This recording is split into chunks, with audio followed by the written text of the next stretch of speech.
desquelles j'ai entendu qui m'ont fait froid dans le dos. La première histoire s'est passée en Angola. Une jeune femme infirmière est tombée amoureuse d'un garçon qui était en Suisse. Ils se sont aimés. Le garçon lui a dit, il lui a posé la question, tu habites où? Elle dit, j'habite chez ma grande sœur Francine Lobo. Et puis, le fiancé lui dit, déménage. Ah, mais je n'ai pas les moyens de payer. Je déménage, je vais payer. Elle déménage. L'homme commence à lui envoyer $600 chaque mois.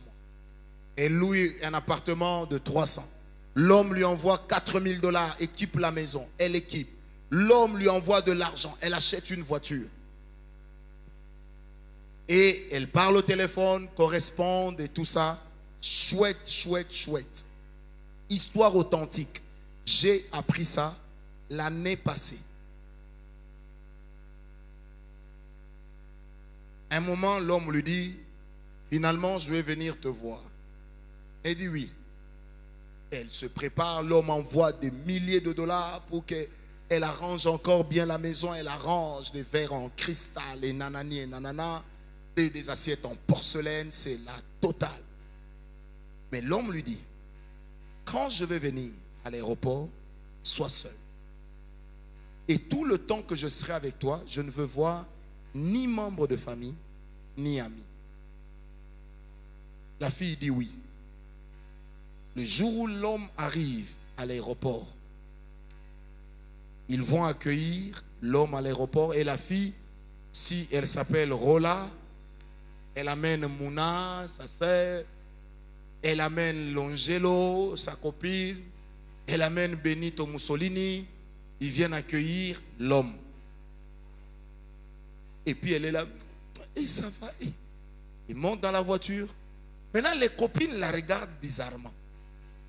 Parce qu'en réalité, elle est la seule à voir l'homme. Personne ne voit l'homme à part elle. Elle dit, et que personne ne monte devant, il va monter devant. Les deux copines se mettent derrière. Commencent à se regarder. Qu'est-ce qui se passe? Arrivé à la maison, et chérie, j'ai préparé. Les copines, elles parlaient à qui? Parce que nous ne voyons personne. Après, elle dit à ses copines, non, partez, j'aimerais rester avec mon gars seul et tout. Vous voyez, il vient il vient ce qui de l'Europe, vraiment. J'ai fait les cheveux pour elle à la Mambolé. Qu'est-ce qui va se passer? Le lendemain, les deux copines qui étaient aussi des infirmières se disent, notre ami doit avoir pété un câble. Il y a un problème, observons. Elle n'est pas venue au bureau, au travail. Elle n'est pas venue une semaine. On va chez elle. Oui, mais comment on ne te voit pas? Non, mais ces jours-ci, je suis avec lui. Et puis, la manière dont il me fait la chose, boum, tchaka, boum, boum. C'est terrible, en tout cas, je ne sais pas venir. Et puis, il m'a dit que forcément, certainement, on va rentrer ensemble. Les copines ont dit, il y a un problème. On va savoir ce qui se passe. Elles ont commencé à investiguer. Puis à un moment, la copine les appelle pour dire, ah non, il est parti hier. Je vais reprendre le travail demain. Quand elle reprend le travail, elle se rend compte qu'elle n'a plus toute sa tête. 2 jours après, elle est morte. Quand elle est morte, elles ont piraté le compte mail de leur copine, son Outlook. Elles ont sorti ces conversations avec un homme, ont trouvé les photos de l'homme et ont vu le nom de l'homme en bas. Elles sont allées sur Internet, elles ont tapé le nom de l'homme. Le nom de l'homme ramenait à la même personne dont elles avaient la photo. Mais sauf que cet homme-là était mort il y a 6 ans.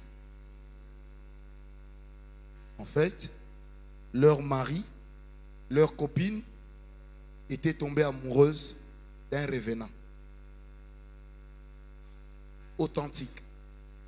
Et elles ont compris pourquoi leur copine est morte. Et quand elles ont investigué, Elles ont même retrouvé l'adresse de la famille de cet homme qui leur a confirmé que la photo que vous avez, c'est notre fils. Mais il est mort. Ça fait 6 ans. D'ailleurs, on l'a enterré à tel endroit. Elles ont vu la tombe avec la photo du monsieur mort il y a 6 ans. Et elles se sont rendues compte que là où elles avaient enterré leur copine, c'était le caveau juste après.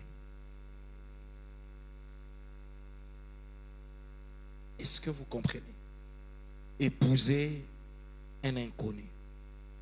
Une de mes